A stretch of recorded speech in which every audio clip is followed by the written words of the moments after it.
This is the TSOM Broadcast Network, broadcasting worldwide on broadcast affiliates and satellite program providers, including CNN Broadcast Network, Sirius Satellite Network, Star Media, Good News Radio Network, Angel Broadcast Network, Wiki Broadcast Network, and WPBN TV. For more information on the TSOM Broadcast Network, visit us at www.xzbn.net.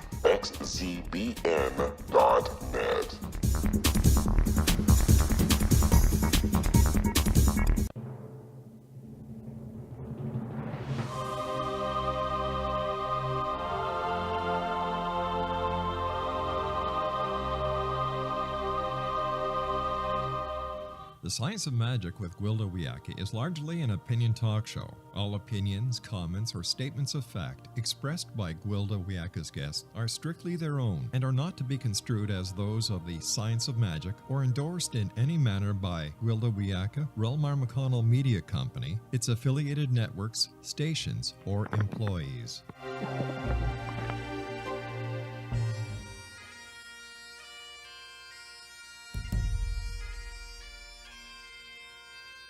Welcome to the Science of Magic with Gwilda Wiyaka, a program dedicated to uncovering the unified nature of reality and humanity's ever-evolving place as truly galactic beings.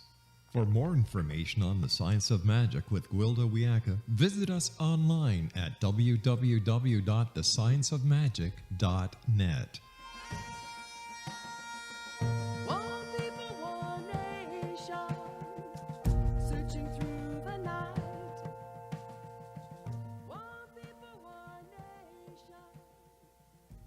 Hello, dear friends, and welcome to the Science of Magic, a program combining the science and magic of today's leading topics to co-create new solutions and promote evolutionary thinking. I'm your host, Gwilda Wiyaka. This hour, we'll be exploring the ego lies. There's a destructive little voice inside our heads constantly telling us lies about who we are.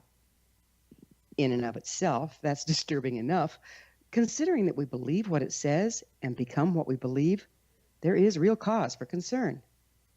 How can we hope to become our dreams when they're constantly being negated and overrun?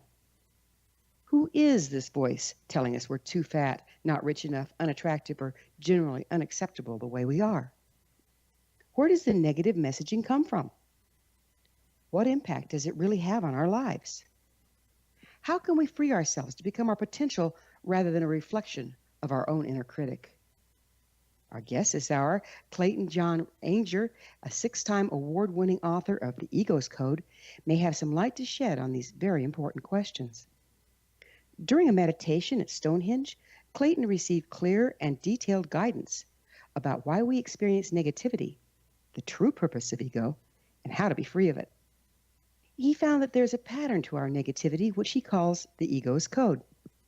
And he discovered a way to decipher it, clear out negativity, remove unhelpful habits, change old belief patterns, and restore the soul so that you can live your truth.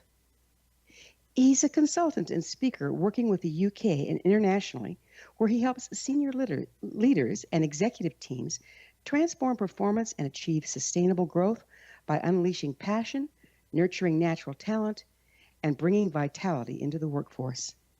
Clayton is also an internationally recognized psychic medium, spiritual teacher, and spiritual coach. He works with people from all walks of life all over the world and hosts workshops in the UK, USA, Australia, New Zealand, Russia, Denmark, Switzerland, and Germany. His website, ClaytonAinger.com. Clayton, thank you so much for joining us on the Science of Magic. Oh, you're very welcome. It is absolutely wonderful to be here. Absolutely wonderful. So how long have you been stateside this time? I've been stateside. I think we're now at day 10. I'm going in the studio this afternoon. I'm in Arizona at the moment to record some new meditation. So it's exciting to be here. Oh, how fun. How fun. Now, I understand you used to be a mergers and acquisition tax specialist, and now you're a medium, spiritual teacher, and coach. How did you get here from there? Yeah, that has been a journey. Yeah. If I think about my journey over the last 10, 15 years, it's completely night and day. I remember, I wasn't particularly academic in school, which is quite interesting when, as I look back now, training to be a psychologist and, studying neuroscience and all the things I study now. So I immersed, one of the things I was very good at was accounting. And I remember when I was studying my accountancy exams, I was very, very good at UK corporation tax. And my teacher at the time said, well, you should go and do that. And so I sort of immersed myself in corporate tax. And I was okay at it. I wasn't particularly good at it, sort of day to day in practice. And it just did not fulfill me. And the reasons I actually went into it were all for the wrong reasons, all around, very interestingly, very egoically driven, about making money, trying, not necessarily about being the best that I could possibly be in the world. And it just did not fulfill me. So, I left and immersed myself in the beautiful world that I am now. And it was... Well, we're going to have to pick up on this on the other side because it's that magic moment. It's time for a short break. But first, let me tell you about an exciting upcoming provision for those interested in spiritual evolution and personal empowerment. Path Home Shamanic Art School is about to release a new series of classes. Galactic Shamanism, Art of the Ancients, Key to Tomorrow are revolutionary, affordable online classes designed to guide and support you and your family during these times of transition. They'll be coming soon to findyourpathhome.com. Clayton and I will return shortly, so don't go away. You're listening to The Science of Magic, aired daily on xzbn.net. Prior episodes can always be accessed free of charge on our website, thescienceofmagic.net.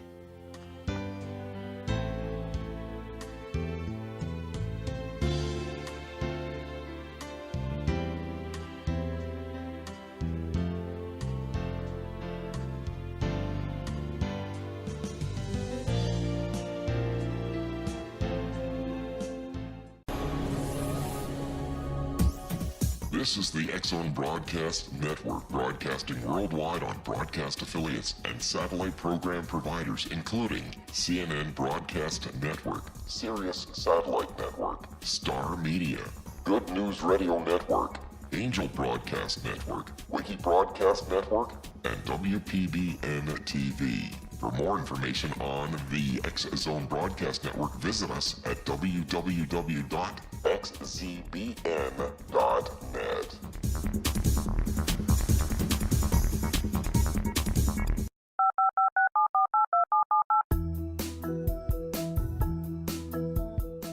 Did you know that when you're on the road with limited data or Wi-Fi, you can still listen to the X-Zone Radio Show with Rob McConnell, The Science of Magic with Gwilda Wiyaka, X-1, Dimension X, Space Patrol, and every minute of the X-Zone Broadcast Network by calling 213-401-0080, courtesy of Audio Now. No smartphone, app, or internet needed. It saves your data plan and it's free if you have unlimited minutes. Call 213-401-0080 to listen on any phone, anytime, anywhere. Remember 213-401-0080 for the best of the paranormal, parapsychology, and sci-fi radio programming anywhere, 24/7, 365.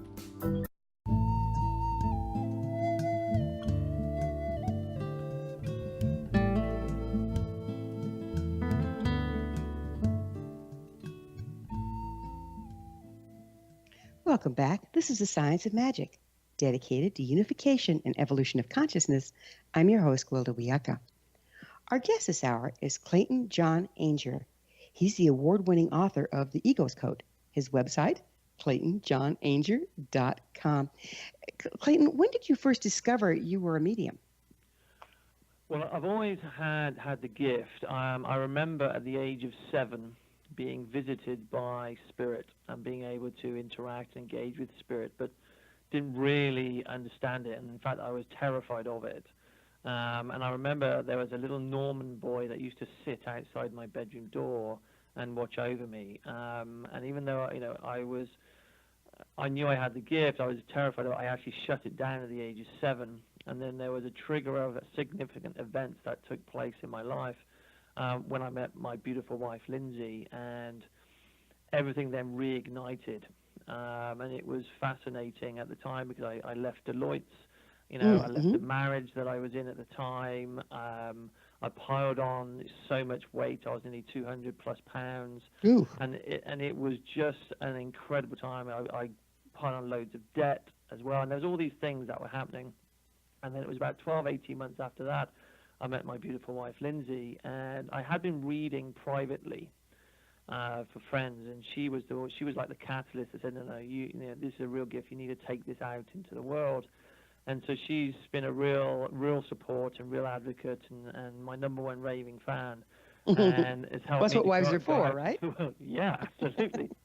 And it's just evolved. It's just evolved over the years, and so I've now been reading for I've been reading for many years, about 20 plus years. But in terms of the types of readings I do now, about 15 years. And I just absolutely love it. Being able to connect with people at that level, and for them to be able to trust me with their energy is just a true gift that they give to me. So it's lovely to be able to repay that gift and help them and support them. It's amazingly intimate and indicates a lot of trust, doesn't it? It really does. You know, I was reading for a lady just the beginning of the week, and it was just it is such an intimate place that you go when you allow people. So when people allow you to go into their energy and into their space and connect with their higher self, and to be able to share things that maybe nobody else should know. And then they just open up that space in their heart to allow that gift to come through.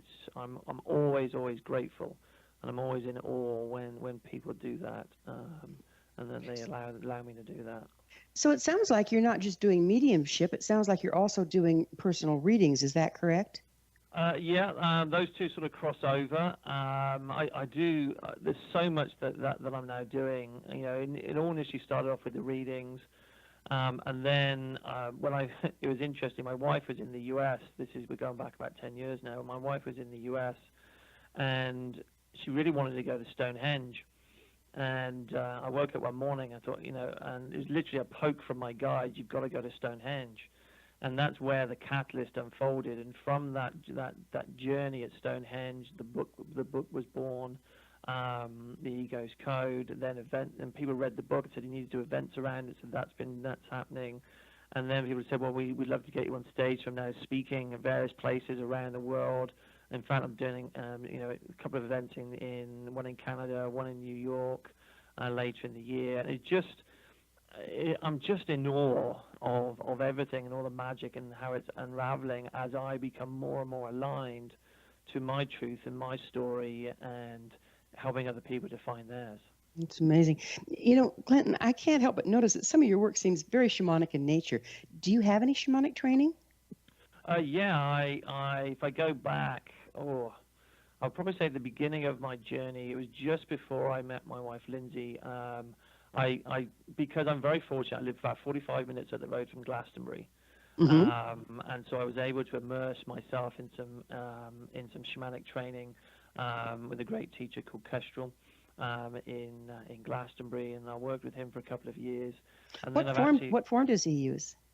I don't know what form it is that he uses now. It's been a long time since we've connected, but he's traveled all over the world and worked with different shamans all over the world, and I think that he's developed his own methodology. Yeah, more of a core practice, right? Using what they have in common. Yeah. Exactly. And so it's almost from there that I've sort of developed again my own practice, and I like to bring shamanic sound healing, the breath, all sorts of things into the events that I do, but also to measure the impact that actually has on the physical body, because these days people want to not just know how, but they want to know why they should be doing these things. And so on my event in Denmark at the beginning of the year, we did some testing on bloods, some live blood testing. Mm-hmm. Specifically around shamanic healing. I do a 2-hour, as part of my event, I do a 2-hour shamanic sound healing where people just have to lay and receive. And we tested a number of people in terms of their bloods before and after that particular part of the session. And it was everybody who we tested, their blood at the beginning was literally like glue. And then afterwards, they immediately went and had testing, and it was like they had pure, clean blood with the sounds that were going in. So I would work with the room, and then I would work with certain people individually and just tune into them. There was a real insight into the power of shamanism and sound and the impact that that can actually have on the frequencies of our body. Isn't that amazing? Because it's like we're looking at our future and it looks pretty grim from our mindset. But if we go back into this ancient modality, all sorts of possibilities open up. Oh, completely. And, in terms of the work that I'm doing, I'm literally going into the studio this afternoon to create a new meditation called the Magic Shop of Creation. And the Magic Shop is all about, if you imagine you could go into a magic shop and walk out with any possibility, any heart desire, any dream, what would that be? Because there are infinite possibilities that are out there.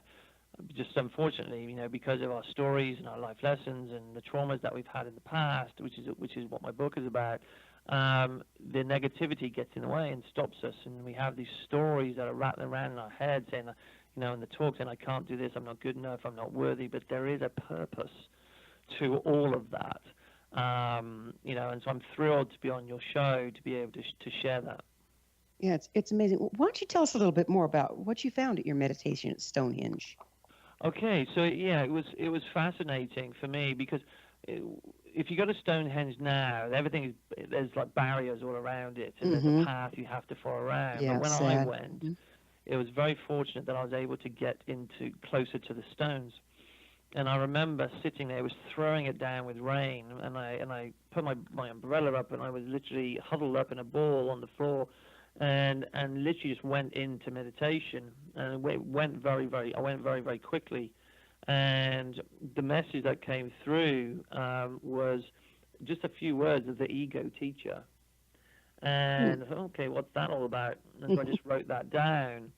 And then as I stayed in the meditation, more and more information came through that the ego is here to, as a teacher to us, not to harm us or get in our way. And we just need to be able to surrender to the lessons that the ego has to share with us, as opposed to getting caught up. And the ego communicates to us through negativity.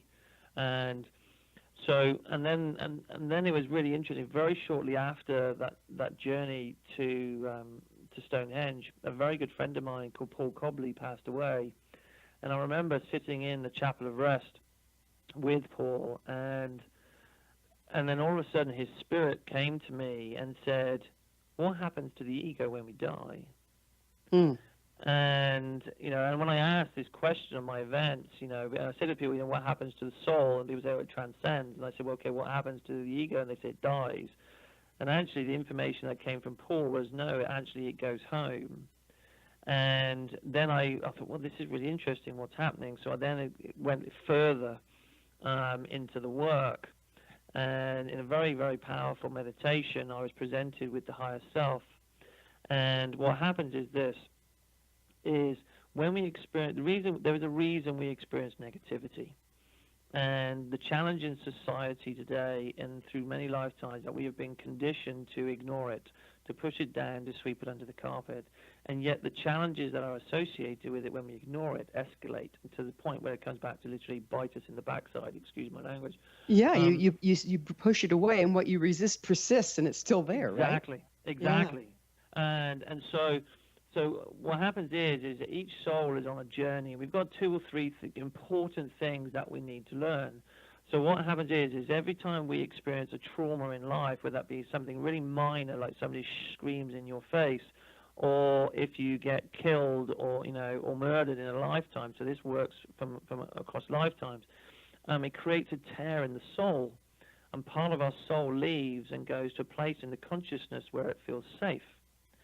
So what then happens is with the tear in the soul that creates a void or a hole, all the negativity associated with that trauma gets absorbed and effectively goes into that void, and that void, that hole in the soul, gets sealed off.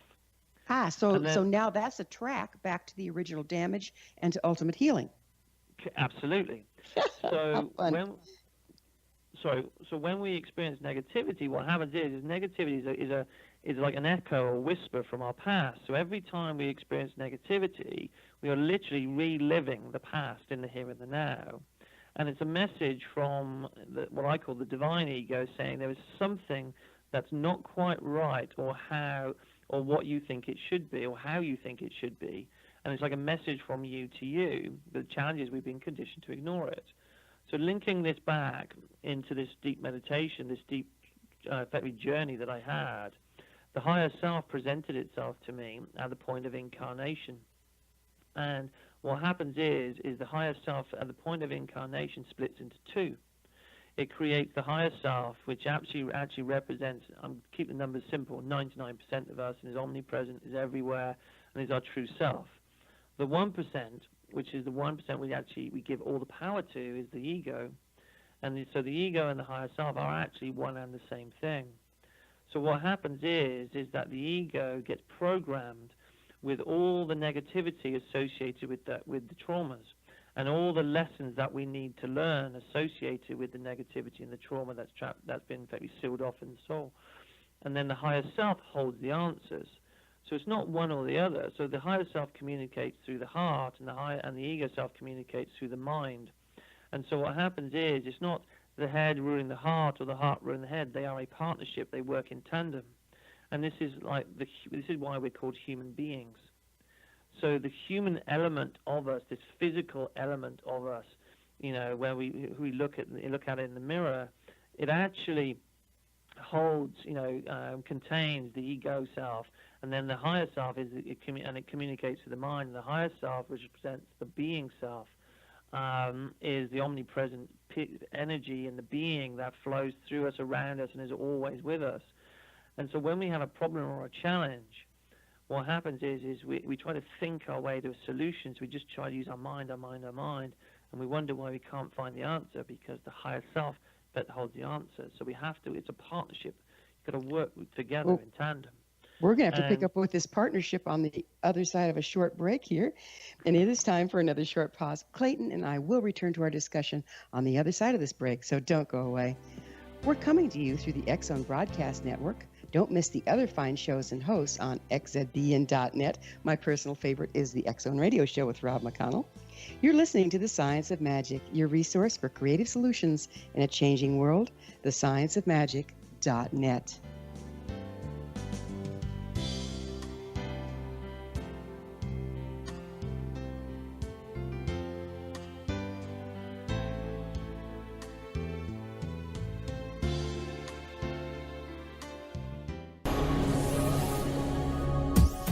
This is the X-Zone Broadcast Network, broadcasting worldwide on broadcast affiliates and satellite program providers, including CNN Broadcast Network, Sirius Satellite Network, Star Media, Good News Radio Network, Angel Broadcast Network, Wiki Broadcast Network, and WPBN TV. For more information on the X-Zone Broadcast Network, visit us at www.xzbn.net.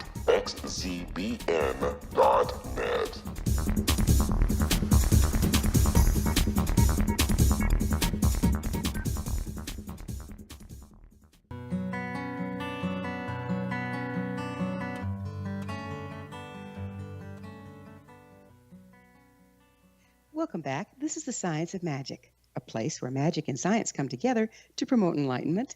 I'm your host, Gwilda Wiyaka. Our guest this hour is psychic medium, spiritual teacher, and spiritual coach, Clayton John Ainger. His website, ClaytonJohnAinger.com. Clayton, we were going down all sorts of rabbit holes, and I'm just not sure which one to jump on. They're all so intriguing. But let's back up a little bit. I've run across as many definitions of ego as there are people speaking about it, and they all seem to want to kill the poor thing. So let's start there. What exactly is ego? I know you were working with it some, but can we anchor it in a little? Yeah, absolutely. So I look at the ego. If I was to give you a definition of the ego, it's about expanding your greatness out. And the ego is just energy. Quantum physics has proven now that we experience wholeness where, start again, quantum physics has proven that we experience wholeness now 7.8 times per second, which means that we're always in creation. And we experience, you've probably heard this before, we experience like 60,000 thoughts per day on average. And the most of them are repetitive, and 80 to 90% of them are negative. Ooh. So positive thinking, people say to me, well, Clayton, I can think more positively, and yet positive thinking doesn't work, because if I want more money in my life, and I try to think, okay, I'm going to think positively around money, the underlying energy that's associated with that is lack. It's reversal. So, yeah, exactly. Mm-hmm. Exactly. So I'm then sending out into what I call the divine spiritual system, or the quantum field, or the universe, whatever label you want to call it, lack. And so if my thoughts going out are lack, then the feelings, what I'm attracting back to me, are associated with lack. So I'm going to continue to create that. So denial fits in there too, doesn't it? Completely. So, and I was listening to a show, interestingly, last night, and I forget the name of the guy, somebody called Dean, and he said, look, people these days are ashamed of money. And he said, look, at the end of the day, money, it may not bring you happiness, but it can actually bring you some kind of healing. It can help you to sort things out in your life. And these days, people shouldn't be afraid to ask for money or to attract money into their life. And so just staying on that theme, and then people say to me, well, even though I know better, why don't I do better? And that's because the ego is there to help us, to serve us. The ego is just energy. That's all it is. And the ego communicates with us effectively through our negativity. And the ego will eventually transcend and connect back to the higher self once we start to learn. Well, Clayton, let me see if I got this right. So by what you're saying to me, the ego is the polarity reversal that it results from damage that then stays there with that negative patterning until we can correct it. Correct. Yes. Beautiful. And so if I said to you, and your listeners, if you think about the energy it takes to put a rocket into space, and if we have a similar level of power and energy that's actually trapped in our lower three energy centers, which is where the ego communicates from. And so if we just and that energy is available to us to transmute into love and light, and a really powerful energy that we can actually use as a force for good in our life, as opposed to something that keeps us stuck in the past. Because every time we experience negativity, we're being triggered by the ego self to actually, and we're reliving the past in the here and the now, over and over again. Is the trigger coming from an event in the present that's similar to the original damage? Exactly. So what can happen is somebody may be having a conversation with their spouse, and all of a sudden their heckles go up and they start to get really angry, or they may experience anxiety or frustration. That's nothing to do with what's going on in the moment. What's happening is what that person has said or done has triggered an unconscious memory that relates to something that's happened in the past or in the past life, and effectively you're reliving that in that particular moment. And it's something that we need to be paying attention to, and it's a very easy 3-step process. And so the first step is this, is when you experience negativity, any form of negativity, whether it be the self-talk, whether it be thoughts, feelings, emotions, whether it be some form of behavior like procrastination, it's really important that you raise your awareness to it. And when you raise your awareness to it, what that does is it effectively drags your backside out of the past into the here and the now. But you won't stay in the here and the now, unless you acknowledge it and you express gratitude for it. So what you have to do is get really grateful to the negativity. Say, wow, thank you, and in a waking state. It's very easy to experience gratitude when you go into meditation, or experience love when you go into meditation. So it's about finding a way to really experience those high energy, high healing emotions and chemicals that are in the body in that waking state, by expressing gratitude for the negativity. So, wow, I'm about to learn something. I get really excited about it. And what that does, it locks you into the here and the now. So step 1 is awareness, because awareness creates presence. Step 2 is to acknowledge the negativity and give it a voice and allow it to move up and out of the body. It starts to move as soon as you start to acknowledge it. And then as you acknowledge it, you express gratitude for it. And then step 3 is you act differently. And the more that you act differently, what happens is you then start to release the energy that's been trapped maybe for lifetimes associated with those traumas. And I have seen this many, many, many times with the clients that I'm working with, and on my events, that people go from Friday night, for example, at my event, in despair, to the Sunday night, just 48 hours later, experience incredible joy and going on and changing their life because they have moved the energy, they have changed the meaning that's there, and and there'll be other things that they need to learn, but they start to create new neural pathways in the brain. Yeah, I was going to ask you about that. I can do that. You have to recondition the brain to act differently, and Correct. Doesn't that take a ritual of some sort for a while? It does, and it requires repetition. So what happens is, if you think about the ego as a beacon, so the ego sends out, everything is energy, and all energy can be changed, transmuted into something that will serve us as opposed to hinder us. So the ego acts like a beacon, and it sends out a signal and a frequency, and it tracks to you situations and circumstances so that you can learn. So everywhere around you is feedback. So there is an amazing friend of mine called Diane Hunter, and Diane Hunter works with horses. She's an equestrian. And I had the incredible gift with my wife, Lindsay, to, when we were in Switzerland on a friend's event, Diane said, "Hey, would you like to come play with the horses?" I said, "Yeah, that would be awesome." They're great, yeah. Anyway, she met these horses for the first time. She went into the ring, and when she went into the ring, these horses started to dance for her, and it was just amazing. She'd never met these horses before. And then I went into the ring. I thought, oh, this is going to be fantastic. And the horses wouldn't come near me. In fact, this particular horse started to back away. No matter how much I pushed, it backed away. And so Diane said to me, a great question, she said, this is feedback. You're getting feedback, from your environment. So you've got to notice what's going on within you, because what's going on within is projecting out. And I thought, well, I don't have any fear around horses. Let me go inward. And so I just closed my eyes just for a couple of minutes and went in. And I realized that what I was feeling and experiencing in that moment was not my fear. It was actually a fear that was associated with my daughter, who 12 months previously had fallen off a horse, got trampled, and broke her leg. Ouch. And I was reliving that moment unconsciously. And as soon as I realized I had the awareness of that, I was able to then come into the present and express gratitude for that and say, okay, so I need to act differently now. And so I really came from a place of love and gratitude, and the horse came to me. And so everywhere around us, this was a really big lesson for me, because everywhere around us we are getting feedback. And it's really important to notice the feedback that we're getting outside of us, the feedback that's coming from within us.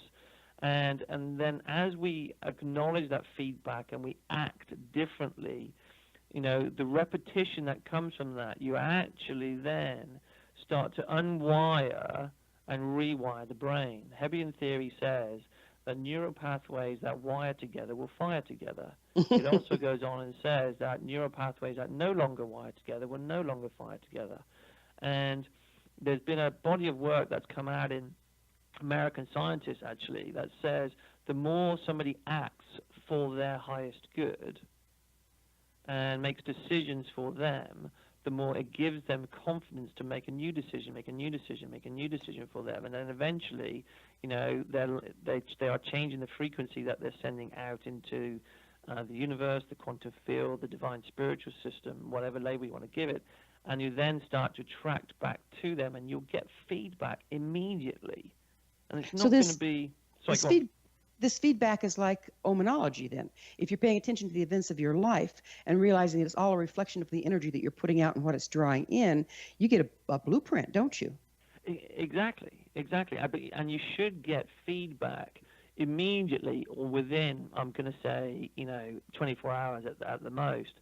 And I've seen this in my own life. Just last week, we run a consultancy, as you mentioned earlier, and I just kept on getting this message coming in saying there's a problem with our invoices and with one of our big clients, and we're rolling out a program at the moment with a big telecoms company in the UK, and it was really interesting. I thought, okay, I need to follow through on that. There's a feeling that's coming within me. I need to follow through on that because it was creating some form of anxiety within me. And I called them up, and they said, yeah, we've not had any of your invoices. And I said, well, here's the email to say. And they said, well, they're not going to be paid now. Rather than being paid at the end of August, they said, well, they're not going to get paid to the end of September, which was going to cause us a knock-on effect of a problem because we have to pay associates and things like that. Right. And so I could feel the anxiety rising up in me around this. I thought, you know what, I was so aware of it. I need to express gratitude for it, and said, okay, what is the outcome that I want? And because I see myself and everybody as an unlimited being. Mm-hmm. And I said, okay, so the outcome that I want is, I just focused on the outcome, made sure my thoughts and my feelings were aligned. The outcome that I want them to pay us at the beginning of August. And I literally had an email come through, and it was within an hour, from something called the early payment system, to say that all of your invoices for June will be paid on the 2nd of August. You gotta love that. And manifestation in action. Yeah, it's great. And I see these things a lot in my life. When they happened like that, it blew my mind. I thought, okay, so if I can do that just by acknowledging my negativity, what else can I do? Because it's just a trapped energy, and it's an energy that's there to serve us. And so many times when I'm coaching clients, they say to me, I feel like something is missing. And that's because something is missing, because of the traumas and the pieces of soul that's leaving, which is why I created the Ego's Code meditation. Mm-hmm. And when the Ego's Code we're gonna have to pick up with that meditation on the other side, and I also want to go into how do other people affect us. So we need to take another break, unfortunately. So don't forget to check out the amazing upcoming Galactic Shamanism classes on www.findyourpathhome.com. Clayton and I will be back shortly, so don't leave us now. This is the Science of Magic, your resource to altruistic professionals of science and esoteric working together to create common ground for the betterment of our world. Join our email family to receive our amazing topic-driven episode collections at thescienceofmagic.net. We'll see you on the other side of this break.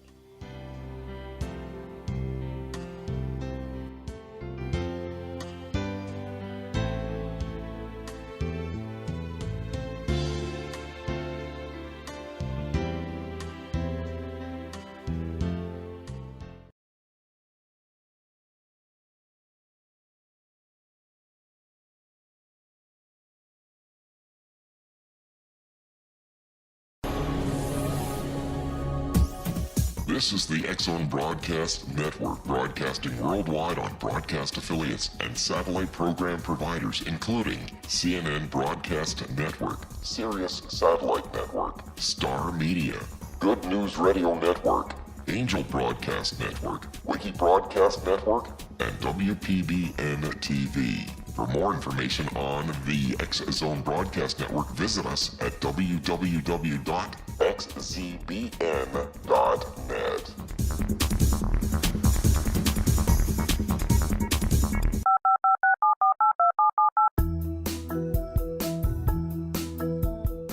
Did you know that when you're on the road with limited data or Wi-Fi, you can still listen to the X-Zone Radio Show with Rob McConnell, The Science of Magic with Gwilda Wiyaka, X-1, Dimension X, Space Patrol, and every minute of the X-Zone Broadcast Network by calling 213-401-0080, courtesy of Audio Now.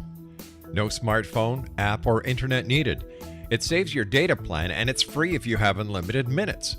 Call 213-401-0080 to listen on any phone, anytime, anywhere. Remember 213-401-0080 for the best of the paranormal, parapsychology, and sci-fi radio programming anywhere, 24/7, 365.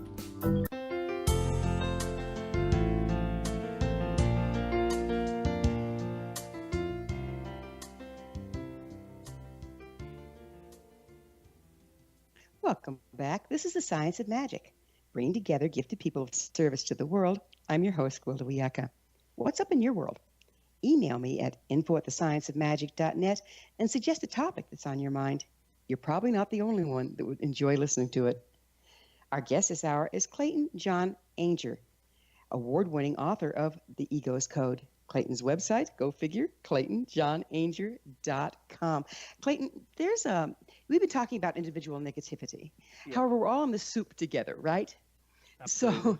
So we're actually, even if we clear our negativity, we're still impacted by the general soup or the common denominator belief system. Would you speak to that? Yeah, we all, every day we go into different environments. And so, for example, within the corporate work that I do, I can go into a banking organization one day, into a tech organization another day, and every environment is different, and and the energy in those environments are different depending upon the culture that's being created. And that's the same in life when we go out and about. So we can be impacted upon our environment. Now, day to day, I choose to go into certain corporate environments to help and to serve. But in my personal life, I will only spend certain amounts of time, certain times with certain types of people who are like me energetically. I want to be able to sit and to talk about this kind of thing and to be able to play and those kinds of things. So, but we do get impacted by our environment, and we do get impacted by the soup. And it's what we do in that moment is what's really, really important. And do we allow ourselves to get impacted? And the same thing can happen.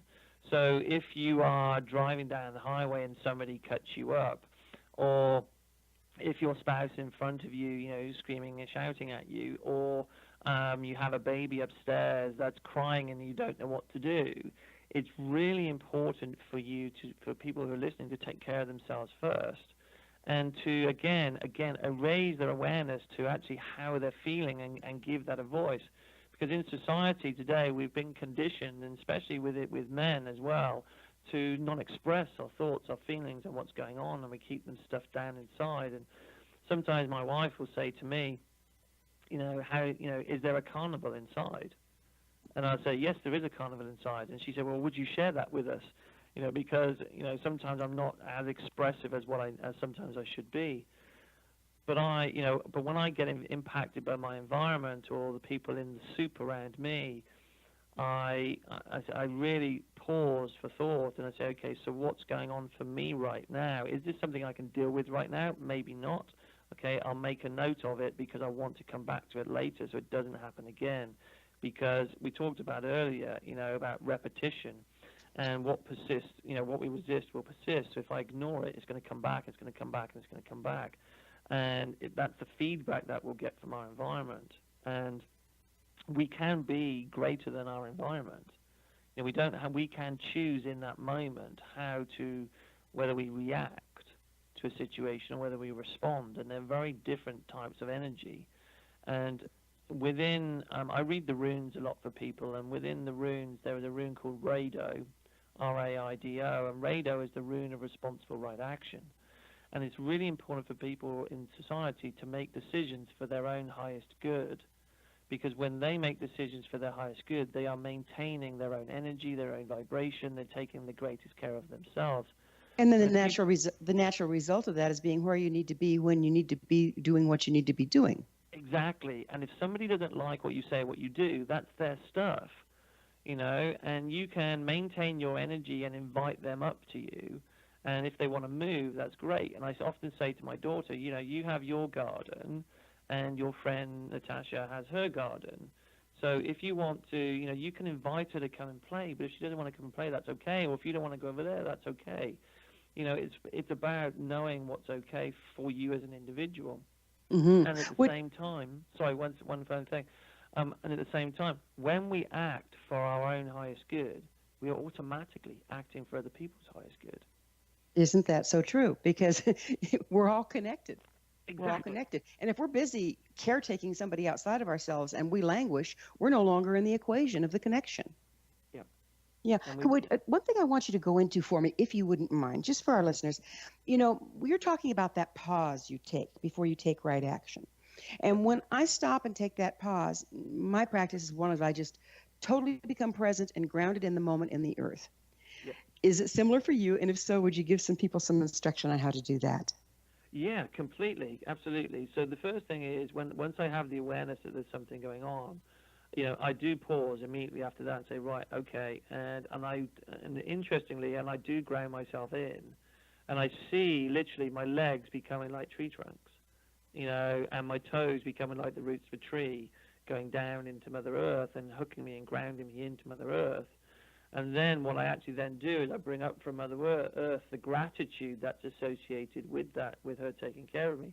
So I see the gratitude flowing up through the roots all the way up through my body and into my heart, which then enables me to be really present. So I've had the awareness, I've created presence, and I've come back into the now. I've acknowledged, and then I'm saying from this place of groundedness, what it does, what's happening from a neurological perspective is when you experience any form of stress, what happens is you experience high beta brain waves in the brain. Mm-hmm. And so what happens is you can't make any decision when you're in high beta because the clarity is not there. It's just agitation, or what I call the ego's playground. Right. Let's get to alpha or theta, maybe. and then when you breathe, when I actually ground in, I'm actually breathing. And as I breathe, because I notice that when I experience negativity, I stop breathing, or I hold my breath at the top of my chest. So that's the other thing I'm doing is I'm breathing, and as I'm breathing, I'm then starting to focus on well, what action I want to take, because it starts to change my brain waves. I go from high beta to medium beta to low beta into alpha, which is peak performance, which then enables me to have clarity around the action that I want to take. But I've conditioned my body over time to be able to do that quite quickly. But to make it really easy, so you're building it in your imagination, mm-hmm. And what you're doing there is building a subroutine that you can engage then later if you repeat that enough, just with the breath. Yes. How fun is that? Oh, and it's amazing. And guess what? You feel energized as well at the same time. How much of our energy do you think is spent keeping down our ego? Oh, that's a great question. I've never been asked that before. That's an amazing question. Okay, the immediate number that came in was about 65-70%. Yeah, it makes you wonder, doesn't it? Because that's a lot of work hiding from yourself. It is, and all we have to do is surrender and let go. But people are afraid of the unknown, and here's the irony of that, is that when we're afraid of the unknown, we actually are being triggered back to the past, and we're actually not in the present at all. We're actually reliving the past in the here and the now.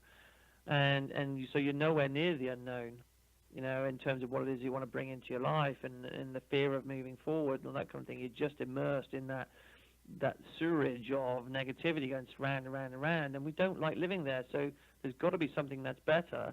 So breathe, ground yourself in, raise your awareness to it, and then express gratitude and say, okay, what do I want to do differently? And the more you do that, you will recondition yourself. Yeah, you embrace it, and that diffuses it. Yes. Yeah, just like magic. Go figure. It is like magic, and it's interesting, and it literally fills the body. It changes the chemicals in the body, and science is now proving that we actually switch off genes that don't serve us and start switch on genes that do serve us. So actually, we become more healthy when we surrender and we let go. So it's like a DNA upgrade, huh? Exactly. You can regrow your telomeres and grow yourself younger. And I know people who are measuring that. So it's an incredible opportunity for listeners and people in life just to say, you know what, from now on, I'm not going to be afraid of my negativity. I'm going to acknowledge it. I'm going to give it a voice, and I'm going to use it as a force for good in my life, as opposed to keeping me stuck in the past. Clayton, we have about a little over a minute left. What would you, if you could say one thing, what would you tell people how to start deciphering their own ego's code? What I would do is I would keep a journal, and I would be paying attention to my negativity. I'd be paying attention to the situations and the circumstances that trigger me, because then you'll start to identify the pattern and give it permission. If you've got something to say, either journal it or express it, in a kind and loving way towards yourself or the other person that's in front of you. But just keep a journal and start to track exactly what's going on for you. And in my book, there are other ways in which people can do it. There's 16 exercises that people can do to decipher their code and be able to live a more fulfilled and joy-filled life. And re-enter the circle of life, yes? Completely.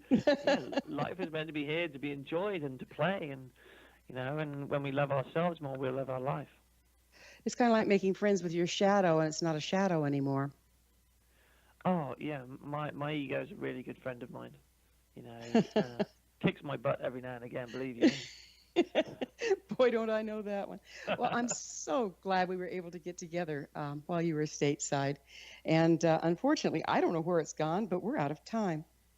Thanks so much for coming on the show, Clayton. And I hope the rest of your stay in the U.S. is enjoyable and supportive. Thank you so much for having me. I've loved every second of it. Have a wonderful, wonderful day. You too, dear. Our guest this hour has been psychic medium, spiritual teacher, and spiritual coach, Clayton John Ainger. He's also the 6-time award-winning author of The Ego's Code. Clayton's website, claytonjohnainger.com. This has been The Science of Magic. Join our email family to receive thought-provoking, topic-driven episode collections at thescienceofmagic.net. Until next time, dear ones, may you be blessed with knowledge and comforted with love as you become all you can be.